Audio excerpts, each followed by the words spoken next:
আহিলকে arrest করার সাথে সাথে পর্ণা এর পেছনে লুকিয়ে থাকা পুলিশ এবং প্রশাসনের বড় মাথাকে উচিত শাস্তি দিল। বিস্তারিত জানতে সঙ্গেই থাকুন, চ্যানেলটিকে সাবস্ক্রাইব করে রাখুন। যেইভাবে পর্ণাকে একের পর এক হেনস্থা হতে হয়েছে, এমনকি বাড়িতে পুলিশ ঢুকে তাদের ধরার জন্য যেইভাবে প্রক্রিয়া চালিয়েছে, তাতে পর্ণার এতটা বুদ্ধি যে পর্ণা বলেই হয়তো ওখান থেকে বেঁচে আসতে পেরেছে। পুটিকে লক্ষ্মী ঠাকুর বানিয়ে কিন্তু সে ঠাকুর ঘরে বসিয়ে রাখাতে একবার সন্দেহ করেছে পুলিশ, কিন্তু পুলিশ অতটাও বুঝতে পারেনি যে লক্ষ্মী ঠাকুরের মধ্যে পুটি লুকিয়ে থাকবে, এটা তাদের ধারণাই ছিল না।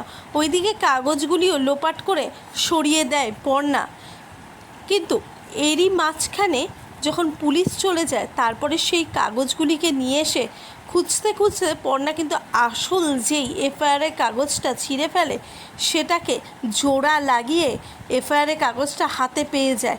তারপরে যেই পেজটা ছিঁড়ে ফেলা হয়েছিল, সেই পেজটা কিন্তু পর্ণার হাতে চলে আসে। এরপরে কিন্তু মিডিয়ার সামনে প্রমাণ চলে আসাতে সমস্ত প্রমাণ তারা দেখায় মিডিয়াতে। এরপরে সাধারণ জনতা বুঝতে পারে যে পুলিশের কতটা এর মধ্যে হাত রয়েছে।